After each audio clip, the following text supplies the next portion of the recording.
She tried to run away before the wedding.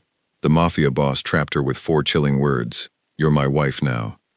Elena did not sleep the night she found out she had been sold. She sat at the small wooden table in her apartment kitchen with a single paper in front of her. The paper had her name on it. It had another name on it too. It had a date, a signature from her father, and a gold-embossed seal at the bottom that she did not recognize. The apartment was quiet. The city outside was dark. She read the paper 3 times, and each time her hands grew colder. Her father had called 2 hours ago. His voice had been low and strange, the kind of voice a person uses when they are trying not to cry but have forgotten how to stop. He had said the words slowly, as if slowing them down might make them easier to receive. He had debts. He had borrowed money years ago from people who were not patient. The debt had grown into something he could no longer manage alone, and a man named Luca Carver had decided to collect it in a way that had nothing to do with money. Elena had asked one question. She had asked why. Her father had no answer that made sense. He only said that Luca Carver had chosen her, and that the agreement was already signed, and that there was a meeting scheduled in 4 days. Elena had said nothing more. She had ended the call, walked to the kitchen, put the kettle on, and then forgotten about it entirely, until it began to scream. She was 25 years old. She worked as a junior architect at a firm in the city. She had a life that she had built from nothing, piece by careful piece, over years of early mornings and stubborn effort. She had friends. She had plans. She had a promotion coming.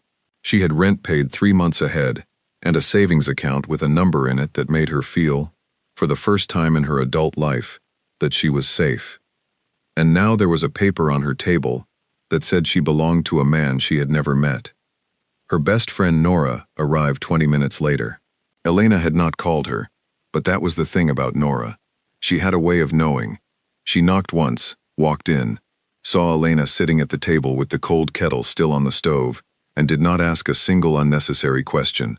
She made tea. She sat down. She read the paper. Then she looked at Elena across the table with steady eyes and said, "Do you know who Luca Carver is?" Elena said she did not. Nora set the paper down carefully, the way you set down something fragile. "He is the head of the Carver family. His father ran the west side of the city for 30 years. Luca has run it for 3. He does not make mistakes. He does not lose things, and he does not let go of things, once he has decided he wants them." Elena picked up her tea. She did not drink it. She just held it and let the warmth move through her palms. "I am not a thing," she said. "I know that," Nora said, "but he does not." They sat in silence for a while. The city outside shifted from dark to the pale gray of very early morning. At some point, Nora fell asleep on the sofa with her shoes still on. Elena did not sleep at all. She spent those hours doing what she always did when she had a problem. She thought. She measured. She looked for the point where the structure failed and the exit opened. By the time light came through the windows, she had a plan. It was not a complicated plan. She was not a complicated person. She had a bag in the back of her wardrobe that she had packed and repacked twice before in her life. Once when she left her parents' house at 19, and once when she had left a relationship that had started to feel like a slow disappearing act. The bag had what she needed: clothes for a week, cash she had kept set aside, her second passport, the one she had gotten when she was thinking about working in Portugal 2 years ago, her hard drive, her phone and charger. She had a friend named Colin who lived in Edinburgh. Colin had offered her a job at his firm 6 months ago, and she had turned it down because she was happy where she was. She would call him at a reasonable hour and tell him she had changed her mind. The meeting with Luca Carver was in 4 days. Elena planned to be in Scotland in 2. She moved quietly around the apartment while Nora slept. She was careful. She was methodical. She did not take anything she did not need. She wrote Nora a note and left it under the tea mug on the table. The note said she was fine, that she was sorry, that she would explain everything when she could, and that Nora should not worry. She pulled on her coat, picked up her bag, and walked out of the apartment at 6:30 in the morning into a city that was just waking up. She made it 4 blocks. The car was black and long, and it was already parked at the corner when she turned onto the main road. She noticed it because it was too still. Every other car on the street was moving or empty. This one was occupied and motionless. and something in the back of her mind registered it before she could explain why. She kept walking. She did not look at the car again. She counted her steps. She told herself she was being foolish, that it was an early morning and her nerves were making her see things that were not there. Then the door opened. The man who stepped out was not what she expected from any ghost story her mind had been telling her through the night. He was tall, with dark hair and the kind of face that was difficult to read, not because it was empty, but because it was controlled. He wore a gray coat. He stood on the pavement and looked at her with eyes that were very calm and very dark, and he did not move toward her. He simply stood there and waited. Elena stopped walking. For a moment, neither of them said anything. She looked at the bag in her hand. She looked at him. She looked at the distance between her and the end of the road. She was fast. She had always been fast. She calculated it honestly, the way she calculated structural loads, and what she calculated was that it would not be fast enough. The man spoke. His voice was even, quiet, without any edge she could point to. He said 4 words, just 4. Not a threat wrapped in performance or a command dressed in anger. Just 4 words, said the way you state a fact. You are my wife. Elena stood very still on the pavement with her bag hanging from her hand and the city moving around her as if nothing at all had happened. I have not agreed to that, she said. He looked at her for a moment. The agreement does not require your signature, he said, but I would prefer you not to stand in the middle of the road. She did not move. He did not move either. A taxi passed between them. A woman walked by with a dog on a lead. Somewhere a bakery was opening its shutters and the smell of something warm moved through the cold air. I am not going with you, Elena said.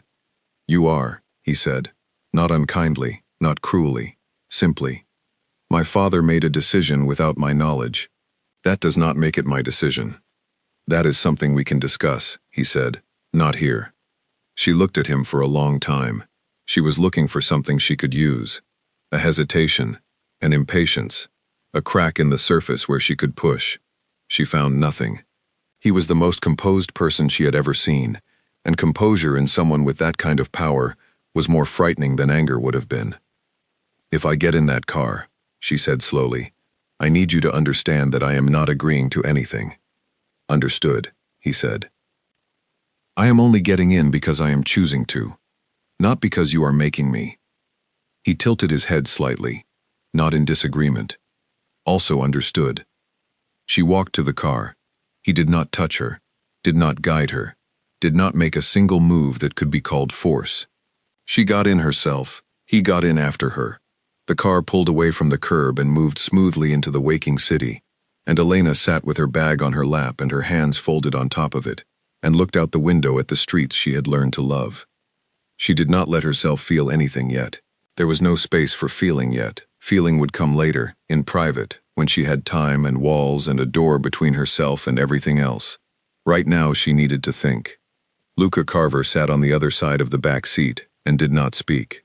He looked out his own window. He seemed unbothered, and that bothered her more than anything else had so far. After several minutes she said, Where are we going? My home, he said. For how long? He turned and looked at her then, and she had the distinct feeling that not many people asked him direct questions. He seemed to consider this one carefully. For as long as it takes, he said. For as long as what takes? He turned back to the window. For you to stop planning your next escape, he said quietly, and start paying attention to what is actually in front of you. Elena said nothing. She looked at the back of the driver's seat. She breathed slowly and evenly. Outside the window, the city was getting smaller, the streets wider, the buildings giving way to walls and gates and space. She was 25 years old, and she had been sold by her father to a man she did not know.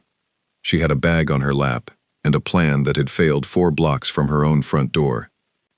But she was still thinking, she was still watching, she was still measuring.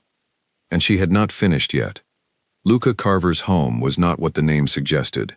When people said the word home, they usually meant something warm, something that gave a little when you leaned into it. What Elena stepped into was large and orderly and expensive in a way that felt entirely deliberate.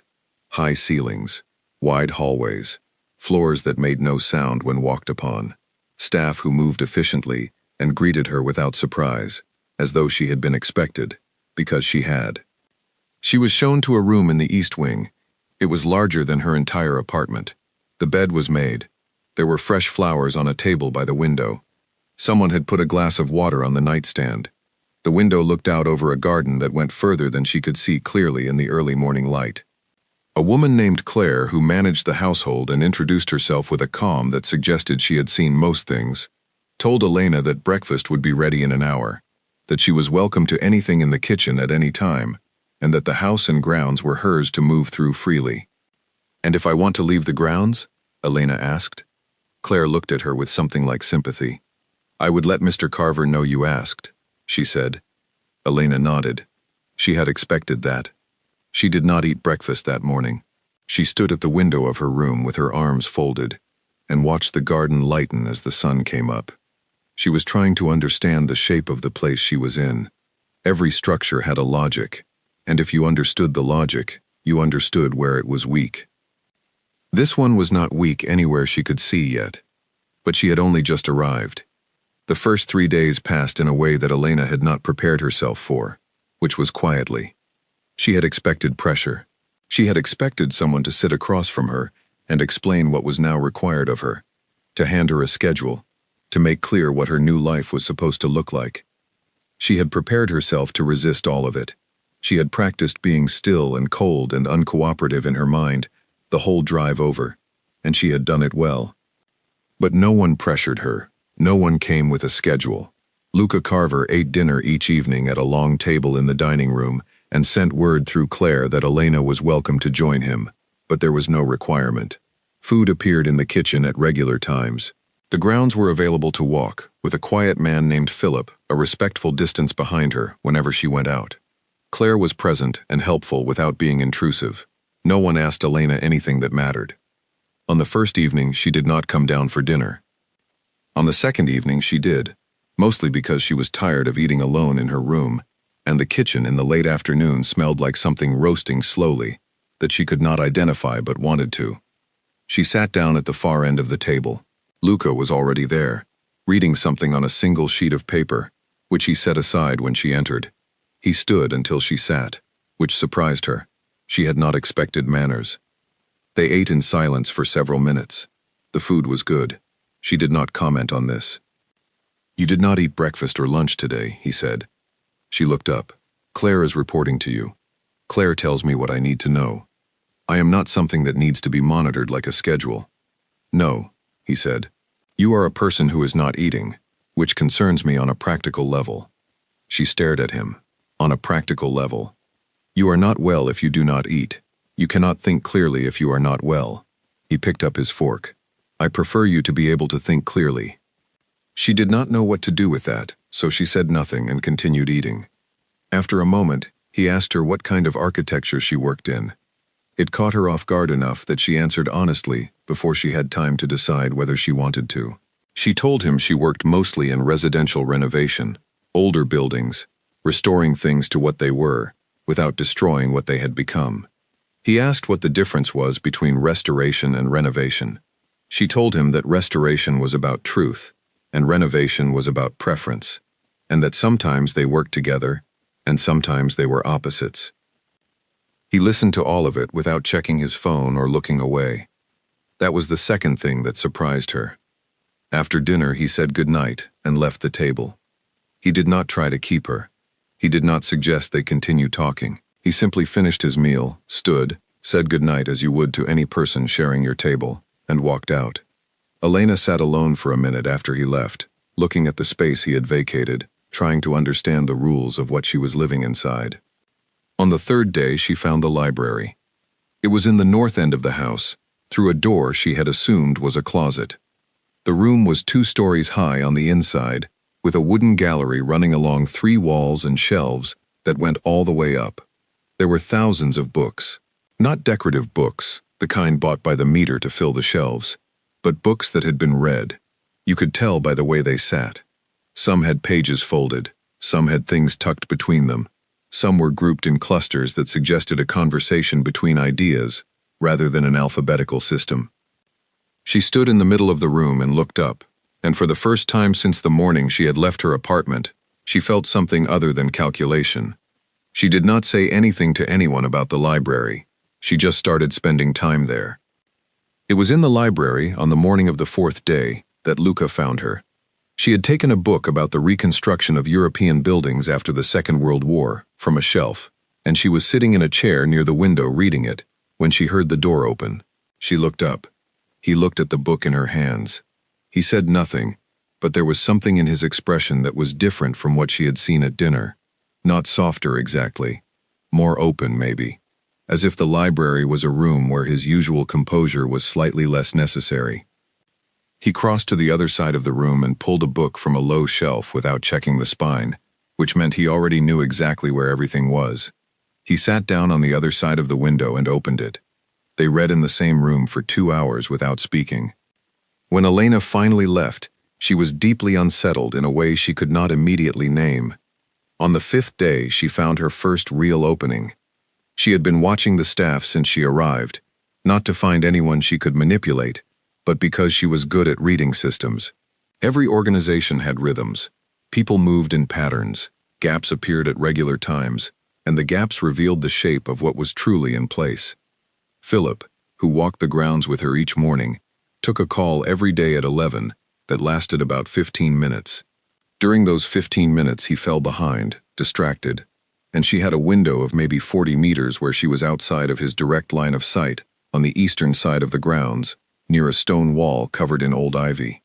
She did not use the window on the 5th day. She just marked it. She began to plan properly.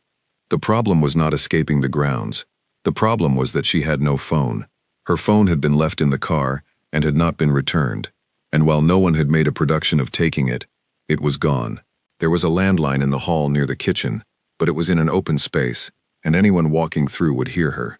She needed a phone, and she needed privacy. She thought about Colin in Edinburgh. She thought about Nora, who was probably worried, in a way she was trying not to show, because that was how Nora operated. She thought about her job, her flat, her promotion that was probably now going to someone else. She thought, and she planned, and she watched. And then Luca came to find her in the library again. This time he sat down without any pretense of coincidence. He had a cup of coffee and he set a second one on the table near her, which she had not asked for, but which she picked up because it smelled right, and she had been thinking hard all morning. "How long did your father owe money?" she asked. He looked up from his book. He did not seem thrown by the question. 11 years, he said. He told me it was recent. He may have believed that. People have a way of treating old problems as if they are new ones, until they cannot anymore. She wrapped both hands around the coffee cup. What exactly did he owe? Do you want the number? I want to understand the structure of what he agreed to. Luca set his book down. For the first time since she had arrived, she had his full attention in a way that felt deliberate rather than habitual. He was deciding, she could see, how much to tell her. She held his gaze without looking away, because she had learned early that looking away was a signal, and she was not sending any signals today. He told her. He told her about the original loan, which had been taken to cover her father's business when it was failing. He told her about the interest, which was not what any bank would charge but which had been agreed to in writing. He told her that her father had made small payments for years, inconsistent ones, and that the debt had grown anyway. He told her that 3 months ago her father had come to him and said he had nothing left. No money, no assets, nothing to offer. And you decided I was something to offer instead, she said. He looked at her steadily. He suggested it, he said. The silence that followed was not comfortable. Elena set her coffee down. She looked at the fireplace on the far wall. She thought about her father's voice on the phone, the careful slowness of it, and she reassembled what she had understood to be true against what she was being told now. Her father had not been collected. He had negotiated. Why did you agree? She said. Because the alternative was worse for him. And for me? I did not know you, he said. I knew only what your father told me. What did he tell you? Luca picked up his book again, but he was not reading it. He was looking at it, the way people look at something when they need to look at something other than the person they are speaking to. That you were capable, he said. That you were difficult. That you did not need anything from anyone, and that was probably why you were still not married. Elena blinked. He said that? He said it as though it were a problem. Luca glanced up. I found it interesting. She did not know how to respond to that, and she was not going to sit there looking confused, so she went back to her book. But she was no longer reading. She was turning over what she had just been told, fitting it against the shape of everything else, trying to decide what it meant. Her father had offered her, not as a last resort, as a strategy. She stayed in the library until the light outside changed from white to gold, and then she went to her room and sat on the edge of the bed and let herself feel it for exactly 11 minutes. She counted them. She had learned a long time ago that feelings needed time but not unlimited time, that if you gave them a border they moved through and came out the other side instead of circling forever.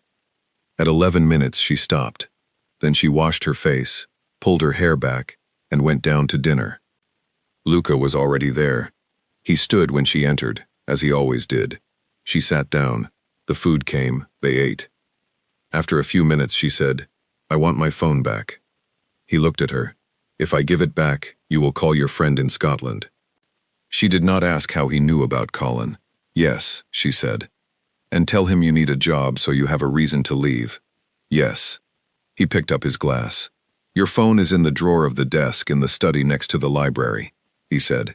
It was never taken from you. She set down her fork.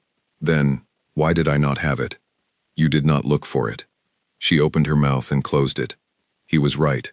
She had assumed they had taken it, and so she had not searched. She had built an entire part of her plan around the absence of something that had been 40 feet from where she slept. Luca said nothing further on the subject. If you use it, he said after a moment, I would ask only that you not contact anyone who would come here in a way that causes difficulty. What does that mean? It means I understand you have people who care about you, and I have no intention of cutting you off from them. I am asking you to be sensible, not isolated. She looked at him across the table for a long time. He looked back. He was not performing patience. He simply had it, as though patience was the default setting he operated from, and everything else required effort. And the wedding? She said. In 8 days. I have not agreed. I know. Then how does it proceed? He was quiet for a moment. Then he said, I am hoping that 8 days is enough time for you to understand that what I am offering is not what you think it is. What do you think I think it is? He looked at her honestly. A trap, he said. A cage made from someone else's mistakes. A life that was handed to you like something unwanted, wrapped in an obligation you did not make. The accuracy of it was so precise that it almost knocked the breath out of her. She kept her face still. And you are going to tell me it is not those things? No, he said. It started as those things. I cannot undo that. But what it becomes depends on choices that have not been made yet, by either of us. She picked up her fork again. She ate the rest of her meal in silence, not because she had nothing to say, but because she was thinking too hard to speak. After dinner she went to the study. The desk had 4 drawers. The second from the bottom had her phone in it. She picked it up, plugged it in, and sat in the chair while it charged, and thought about everything she knew and everything she still needed to understand. She called Nora. Nora picked up on the first ring. Tell me you are safe, she said. I am safe, Elena said. Tell me you are not lying. I am not lying. I am somewhere large and strange, and I have my phone, and I am not hurt. There was a long exhale. What are you going to do? Elena looked out the study window into the dark garden. I am going to pay attention, she said, and I am going to think. That sounds like you are considering staying. It sounds like I am gathering information, Elena said, which is different. She did not call Colin. Not yet. 7 days before the ceremony, a man named Gerald Holt arrived at the house. Elena saw him through the library window. He came in a car with 2 others, and he moved like someone who was used to being listened to, quickly, and with an expectation of attention. Claire greeted him at the door with a formality that was slightly different from the warmth she usually carried. Luca came out of his office and shook Holt's hand, and there was nothing wrong with the gesture from a distance. But Elena had been watching Luca for almost a week now, and she had learned to read the small things. His shoulders were different, not tense exactly, but placed differently than they usually were, more deliberate, the way a person moves when they are not entirely comfortable. She went back to her book. 40 minutes later, Claire knocked on the library door and said that Mr. Carver had a guest for lunch, and would Elena prefer to eat in the library or in her room today? Elena asked who the guest was. Claire said his name and said he was a business associate. Elena said she would eat in the dining room. Claire paused. "Are you certain?" "Yes," Elena said. "I am certain." She did not know yet what she was doing, but she had spent 6 days in this house, watching and learning, and she had decided that if she was going to understand the structure of what she was inside, she needed to see more than the library and the garden. Holt was already seated when she came in. He was in his 50s, with the kind of face that was not unpleasant but was not trustworthy. He had small eyes that moved quickly, and a smile that appeared a moment after it should, the way a translation comes slightly after the original word. He stood when she entered, which surprised her slightly, and said it was a pleasure to meet her, and that he had heard she was remarkable. Elena sat down. "I have not done anything remarkable yet," she said pleasantly, "so that is kind of you to say on so little information." Holt looked at Luca. Luca was looking at Elena with an expression that was very still and very alert, which she had started to recognize as his version of surprise. "She is direct," Holt said to Luca. "Yes," Luca said. "I was told she works in architecture." "I do," Elena said. "Or I did. I have been on an unplanned break recently." The meal moved forward. Holt talked about the city, about property, about a development he was involved in on the waterfront. He spoke with the confident looseness of someone who did not often have his authority questioned at a lunch table. Elena listened and asked questions that were polite and specific, and which, she noticed, made Holt slightly less comfortable each time. He was used to questions that required him to expand on himself. He was not used to questions that required him to be precise. After the food was cleared, Holt said he had something to discuss with Luca privately, and looked at Elena in the way men look at women when they expect them to understand that they should leave. Elena looked back pleasantly and did not move. Luca said, "Elena stays." Holt blinked. "This is a business matter." "She is aware of my business in general terms," Luca said. "You may speak." Holt considered this for a moment. Then he said, in a tone that had gone flatter, that there was a concern among certain associates about the upcoming arrangement, that some people felt it was sudden, that others felt the Carver family was making a decision without adequate consultation with the broader network, that the woman in question was unknown, untested, and entirely outside their world. Elena listened to all of this about herself, as if she were reading a report about someone she did not know. When Holt finished, Luca said, "And their position is?" "That the ceremony should be delayed, that there should be a period of, let's call it evaluation." "An evaluation," Luca said, "of her suitability, her background, her connections, whether she represents any particular risk." The room was very quiet. Elena looked at the center of the table and thought about the word suitability and what it meant when applied to a person. Luca said, "No." Holt frowned. "Luca, I am bringing this as a courtesy. The expectation is that you will—" "No," Luca said again, and the word was exactly the same both times, same tone, same weight, and somehow more final the second time. "The ceremony proceeds as planned. Elena is not available for evaluation by anyone. If your associates have concerns about my choices, they may bring those concerns to me directly, and I will hear them, and then I will proceed as I have decided." Holt looked at Elena. She looked back at him without expression. "You understand what you are stepping into," he said to her, not cruelly, more like a man who believed he was being helpful. "I understand it better each day," she said. "Thank you for your concern." Holt left an hour later. Elena watched the car go from the library window and thought about what had happened at that table. She thought about Luca saying no. She thought about the way he had said she was not available for evaluation, as though it were self-evident, as though the idea of anyone measuring her suitability was not something he was going to discuss further. She was not grateful. She was not moved, but she was paying attention. That evening, Luca knocked on the library door. She was still there. He came in and stood near the bookshelf she had spent the afternoon looking through, and said, "I should have told you Holt was coming." She looked up. Why did you not? Because I did not anticipate you coming to lunch. Would you have kept me away if you had anticipated it? He thought about this. No, he said, but I would have warned you what kind of conversation to expect. She considered that. He speaks for a large number of people. A large enough number that they are worth listening to, Luca said. Not large enough that they make decisions for me. They are not pleased about this arrangement. No. Because of me specifically? Or because of the suddenness? He crossed to the chair across from her and sat down, which he had not done before in the evenings. He usually stood, or leaned against a shelf. Sitting made the conversation feel different. Less formal, more serious. Both, he said. Some of them would prefer someone whose family is known to them, someone who grew up inside this world, someone who would not ask the questions you ask. She looked at him steadily. And you chose me anyway. I chose you, he said. That is not going to change because Gerald Holt spent an hour at my table. Why? She said. You had a paper signed by my father, but you did not have to follow through. You could have released the debt in another way. You had other options. So why me, specifically? Not as a transaction, but as a person.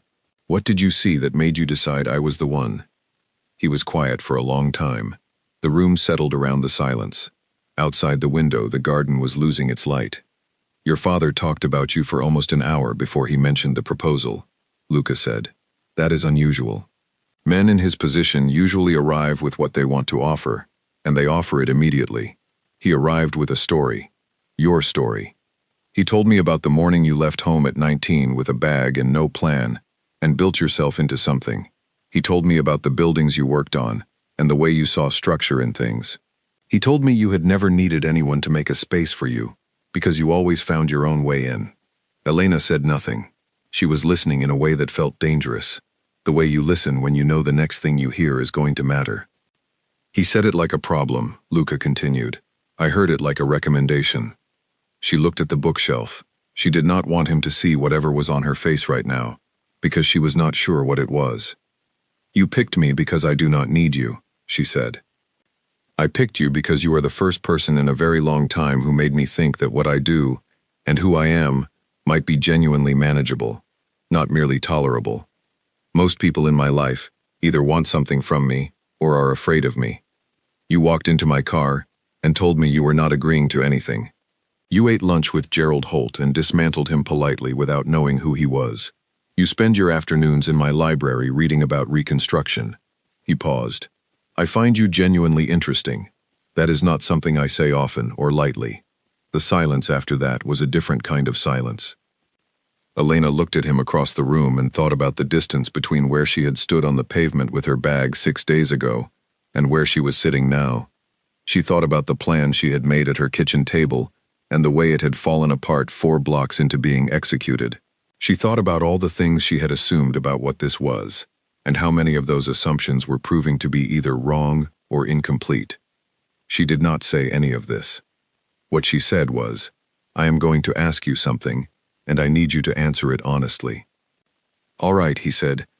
If I said to you right now that I will not do this, that I will not go through with the ceremony, that I am leaving, what would happen? He looked at her, not at the question, at her. You would leave, he said. No consequences? No pressure? No call to my father? Your father's situation is his own, he said. It is separate from this. You would simply let me go. I would not trap someone who genuinely does not want to be here, he said. That is not what I want. Then what do you want? He stood up from the chair, and she could see the effort of it. Not physical effort, but the effort of someone who was not accustomed to saying things like this out loud. I want you to stay because you decide to, he said. Not because of obligation, or because a piece of paper says you must. I want you to understand what you are looking at, and decide for yourself. He moved toward the door. At the doorway he stopped. You have 7 days, he said. Think about whatever you need to think about. Ask me whatever you need to ask, and then make your choice. He left. The door did not close fully behind him, which she had started to notice was a habit of his. He never fully shut things. She sat alone in the library, until the fire burned down. Then she went to her room, lay on her back on the large bed, and stared at the ceiling. She ran through everything she knew.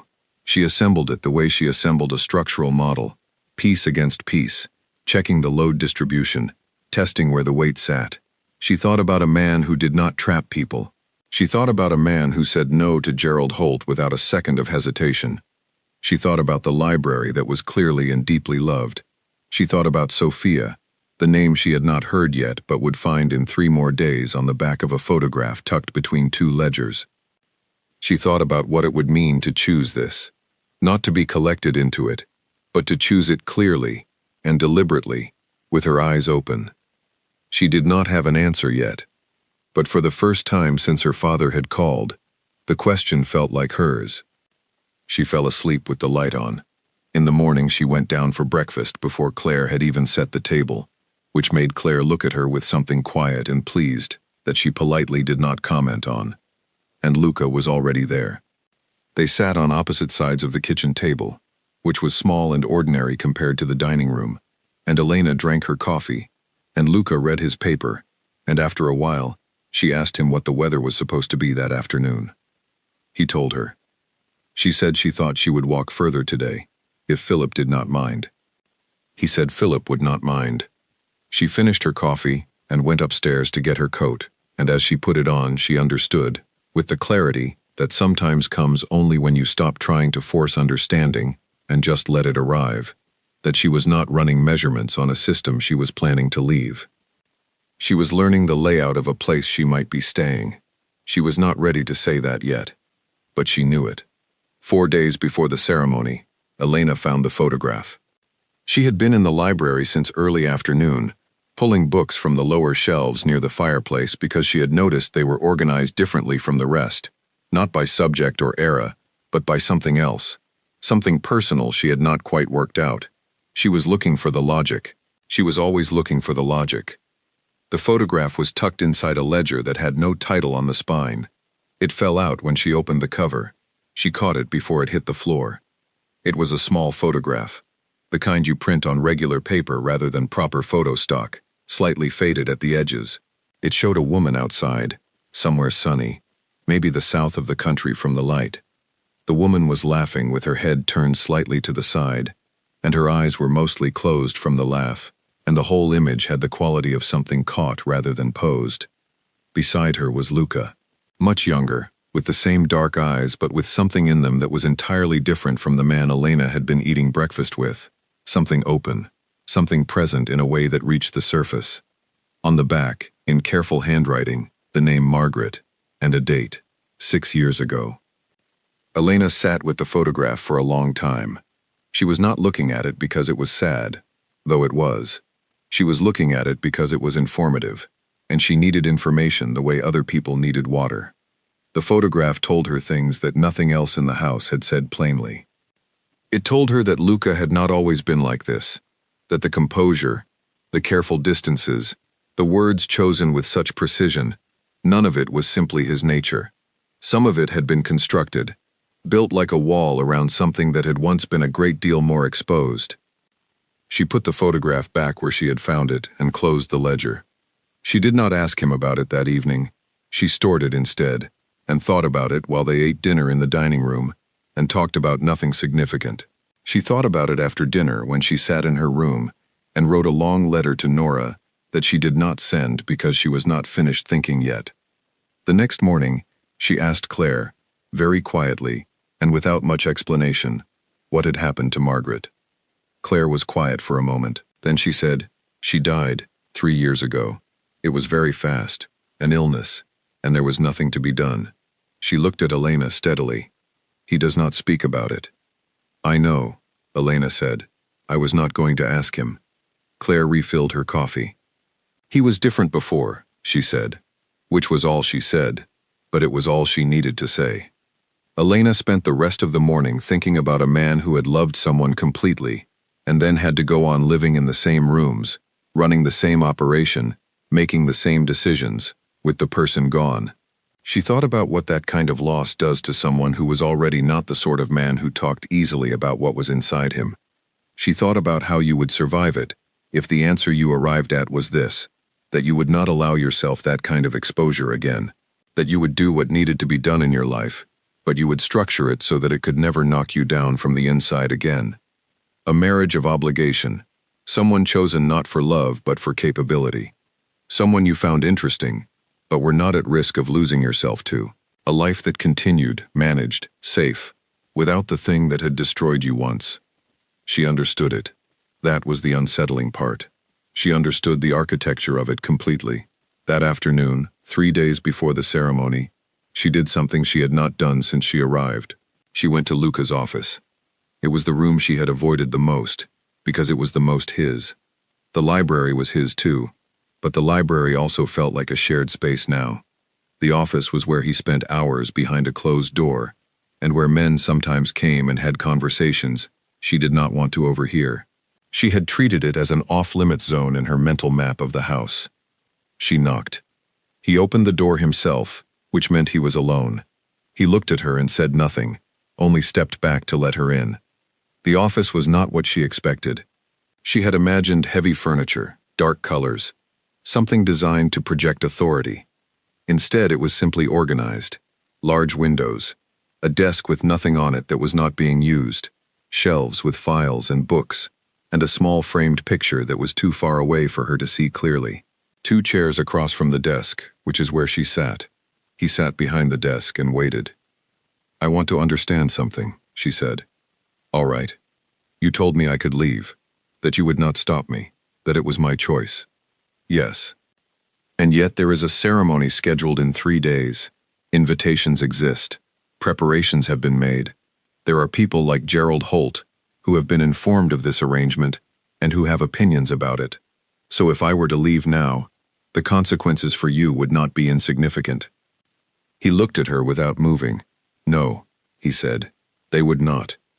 You would lose standing. Possibly. You would have to explain to your network why the arrangement fell apart. Yes. That would be difficult for you. It would be manageable," he said. Difficult and manageable are not the same thing. She folded her hands in her lap. "So the choice is real. You are genuinely willing to absorb those consequences rather than pressure me." "Yes." "Why?" He was quiet for a moment. Then he said, "Because forcing someone to stay is not a partnership. It is a performance, and I have no interest in performing." She looked at him for a long time. "I found a photograph," she said. "In the library, a woman named Margaret." Something shifted in his face, very small, very fast. If she had not been watching closely, she would have missed it. "I did not go looking for it," she said. "It fell out of a book. I put it back." He said nothing. "I am not asking you to talk about it," she said. "I am telling you I know it exists, because I think you have been carrying that into this conversation, and I would rather both of us know that I can see it." The silence was careful. "Claire told you," he said finally. "That she died, nothing else." He put both hands flat on the desk. He looked at them rather than at her, which was the first time since she had arrived that she had seen him look away from a conversation. "She was everything I was not," he said quietly. "Patient, light. She made everyone around her feel easier than they usually felt." He paused. "She thought that what I did could be changed, that I was in it temporarily, and that one day we would have something ordinary. I let her believe that because I wanted her to be right." Another pause. "I was not right to let her believe it." Elena said nothing. She understood that silence was the right response. "When she died, I had been carrying a lie for 4 years," he said. "The lie that I was going to become different. After she was gone, I stopped telling it." He looked up. "I am not going to be different. This is what I am. This is what my life is. And so if I was ever going to have a partnership, it had to be with someone who could look at the truth of it and remain standing." "Someone who did not need you to be a different person," Elena said. "Someone who did not need me to be anything other than what I am." She looked at the desk between them. She thought about all the ways a structure could be strong, and all the different materials that strength could be made from, and how sometimes the most honest structures were the least beautiful to look at from the outside, but the most reliable once you were inside them. "I need to tell you something," she said. He waited. "I have been planning to leave since the morning you brought me here," she said. "I identified a gap in the grounds patrol. I have been marking it. I have been thinking about how to use it. He did not look surprised. I know, he said. She blinked. You know. Philip mentioned it. Philip. She closed her mouth. Philip, who took his call at 11 every morning, and fell slightly behind. Philip, who was more observant than he appeared. He was watching the gap too, she said. Yes. And you did not close it. No. She sat with that. Why? Because I wanted you to stay because you chose to, he said. Not because every exit was blocked. She stood up. She walked to the window and looked out at the garden, the same garden she had been measuring since the day she arrived. She thought about the gap in the wall, the ivy-covered stone, the calculation she had made and kept ready like something in her pocket. She had not used it. She had told herself she was waiting for the right moment, but she understood now, standing here, that the right moment had come and gone several times and she had not moved. She was not waiting for a moment. She had been waiting for something else. She turned around. Luca was still at his desk, watching her with those steady dark eyes that she had spent a week learning to read. I am going to ask you one more thing, she said. Ask it.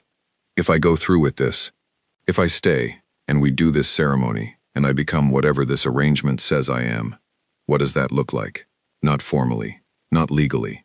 What does the actual day look like? The week, the year? He thought about this seriously, which she had come to expect from him. Breakfast, he said. Most mornings. Dinner in the evenings when I am here. You work. I will make sure you have the connection and the space to continue your work. You have the library. You have the grounds.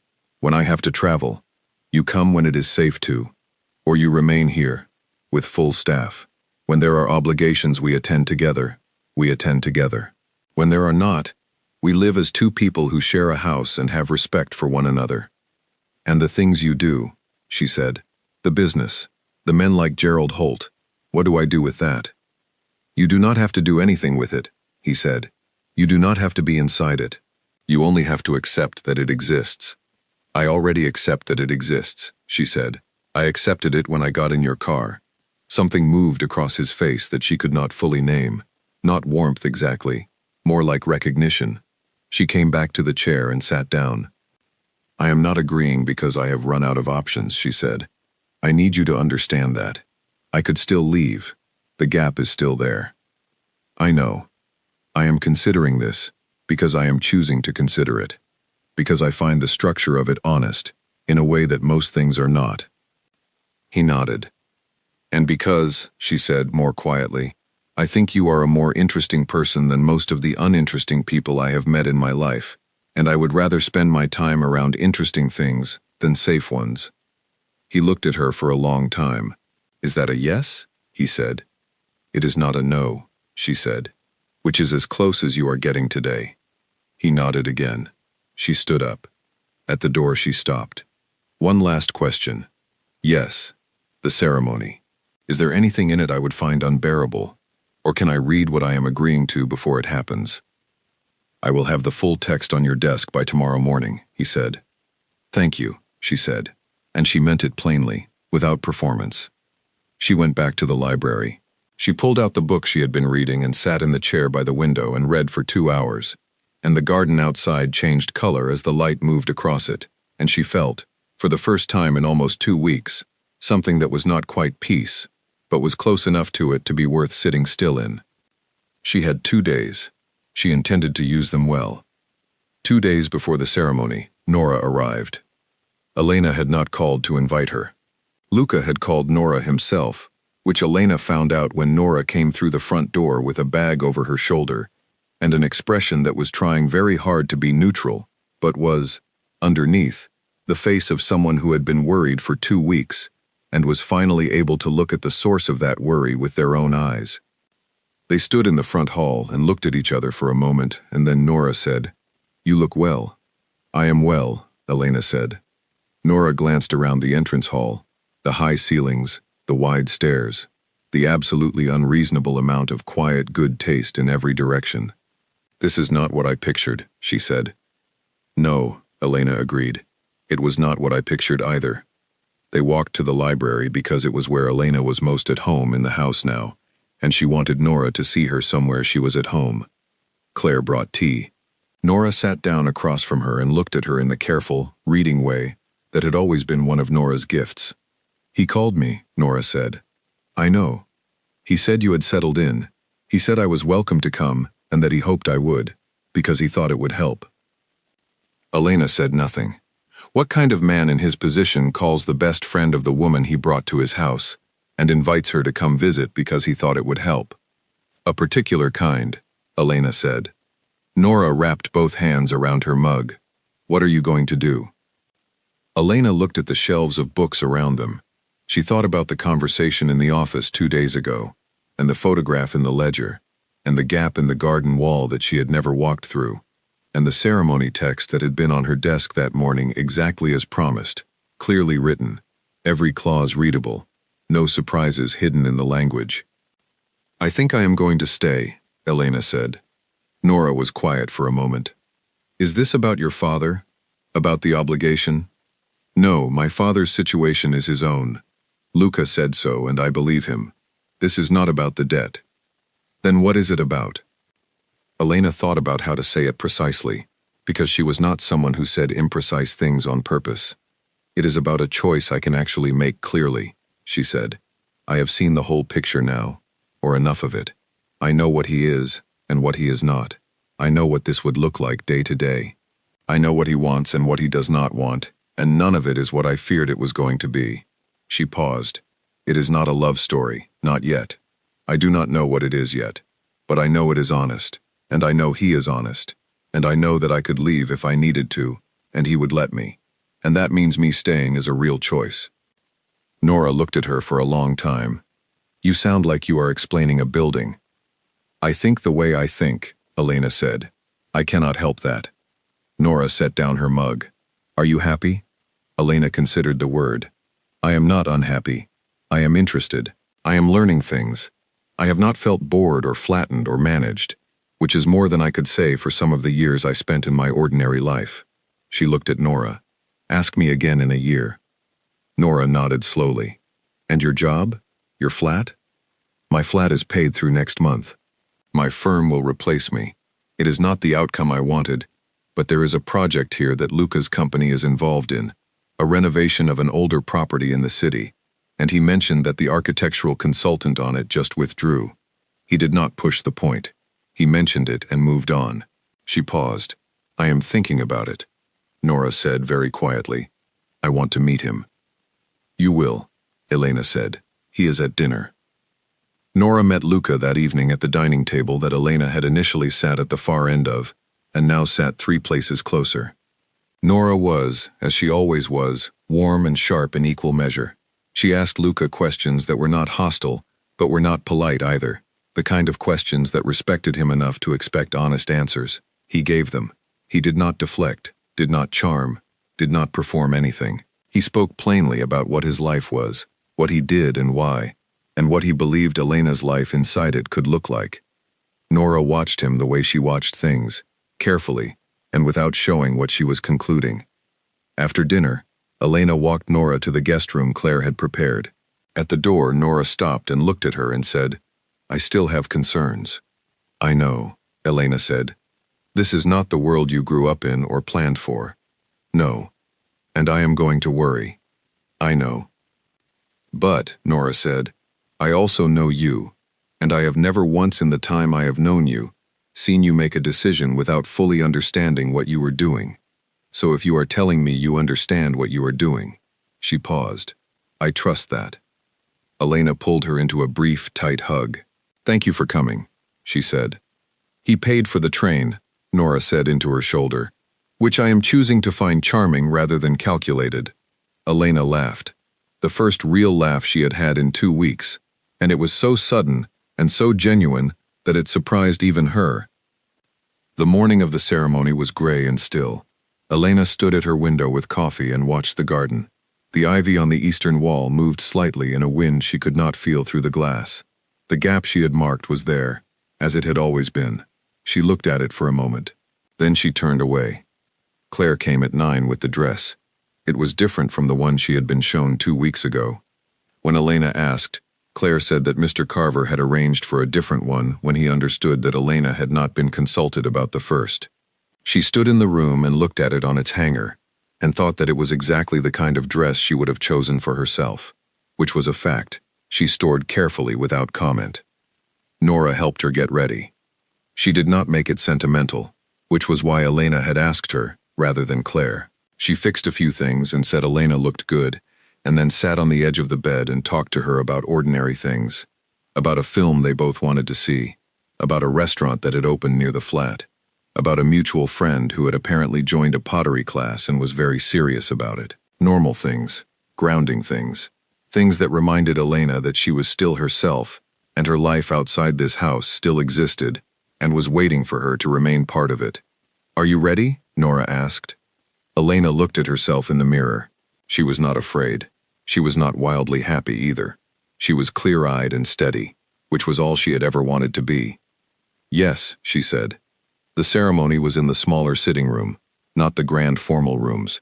There were 8 people, total, including herself and Luca and Nora and Claire. The officiant read the agreed text, the same text Elena had read twice, the morning it had appeared on her desk, and again the night before. There were no surprises. The words were simple and honest, and made no claims she could not accept. When it was over, she and Luca stood together, and the small room held a quiet that was not empty, but full, the way rooms are full after something true has happened in them. He looked at her. She looked at him. He said very quietly, "Thank you." She tilted her head slightly. "For what?" "For being someone who chooses deliberately," he said. "It is rare." She thought about the pavement 2 weeks ago, the bag in her hand, the cold morning and the black car and the 4 words he had said, words that had chilled her to the bone because of what they assumed and what they dismissed. "You are my wife." She thought about how much had changed inside those 4 words since the morning he had first said them. The same words, the same 2 people, everything else different. "I need to tell you something," she said. "Yes." "I spent 2 weeks in your house, thinking of ways to leave," she said. "I want you to know that. Not as an accusation, as honesty." "I know," he said. "And I want you to know that I stopped, not because I ran out of ways, and not because I felt I had no choice, but because I looked at what was actually in front of me, and I decided it was worth understanding." She looked at him steadily. "That is all. I am not promising you a feeling. I am promising you honesty and effort and presence. That is what I have to offer." He looked at her for a long moment. "That is everything I wanted," he said. The months that followed were not a fairy tale. Elena would have distrusted anything that looked like one. She took the consulting project. It was a 19th century building in the old part of the city, damaged by a fire 2 years before, and left in a state of beautiful, heartbreaking incompletion. She walked through it the first time in a hard hat with a torch, picking her way through charred beams and crumbled plaster and ruined floors, and she felt something lift in her that had been sitting low since the morning she had left her apartment with her bag. She rebuilt it from the inside out. She spent 3 days a week in the city, and the rest at the house. She hired a young architect named Owen, who was brilliant and disorganized, and needed someone to show him how to be methodical, which Elena was very good at. Nora visited regularly. They settled into a rhythm of calls and dinners and long walks in the grounds on Nora's visits that felt like continuity rather than distance.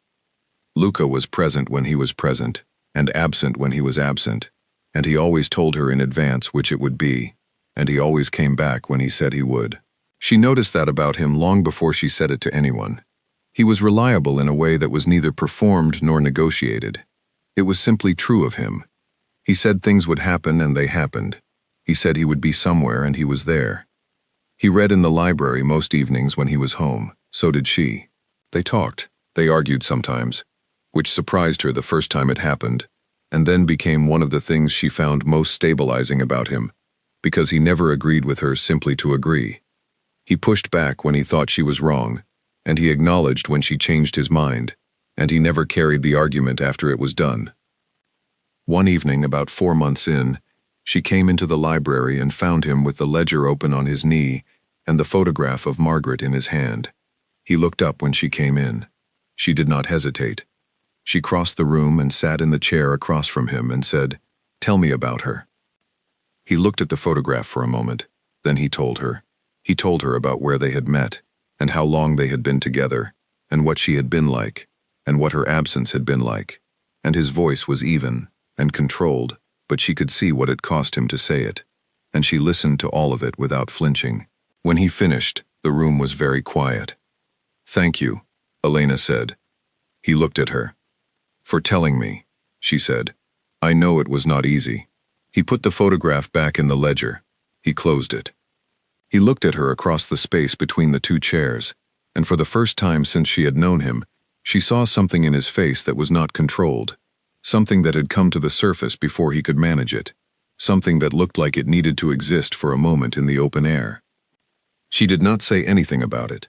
She picked up her book and found her page, and they sat in the library until the fire burned low, and it was ordinary and quiet and entirely unlike a cage. 6 months after the ceremony, she drove herself to the office for the first time. Luca had given her the keys to one of the cars without being asked, and she had taken them without making it a moment, because it did not need to be a moment. It was simply a fact. She drove through the gates, onto the road, into the city, and she did her work, and at the end of the day she drove back. She chose to come back. She thought about that on the drive, the choosing of it, the strange weight and the strange lightness of choosing something that had initially been thrust upon her. The way a decision that begins as someone else's can become, through understanding and time and honest attention, entirely your own. She was not the woman who had been sold. She was not the woman who had been trapped by 4 words on a cold morning pavement. She was a woman who had looked at the truth of a situation from every angle and made a decision with her eyes fully open, and she had made it with the same deliberate exactness she applied to everything in her life. She pulled into the drive and parked and sat for a moment. The house was lit from inside. She could see the library window from where she sat, and there was light in it, which meant he was there, which meant when she walked in the house would not be empty. She was not going to call it love yet. She was not sure she trusted speed in anything that mattered, but she was going to call it true, and she was going to call it chosen, and she was going to call it hers. She got out of the car and went inside. Claire had left something in the oven that smelled like it had been made with careful attention to the fact that she had mentioned, once, liking something specific, and apparently it had been noted and filed. She made a mental note to thank Claire in the morning. She took off her coat. She went to the library. Luca looked up when she walked in. He did not say anything. She sat in her chair, the one that was not formally designated as hers, but which had become hers by consistent use. She picked up her book. They read. The fire crackled. The house settled around them the way old houses settle, with sounds that were no longer strange to her. Outside, the garden was dark, and the ivy moved slightly on the stone wall, and the gap that she had once measured with escape in mind sat there in the dark, open and unused and no longer necessary. She had not needed it. She had found something better than an exit. She had found a reason to stay.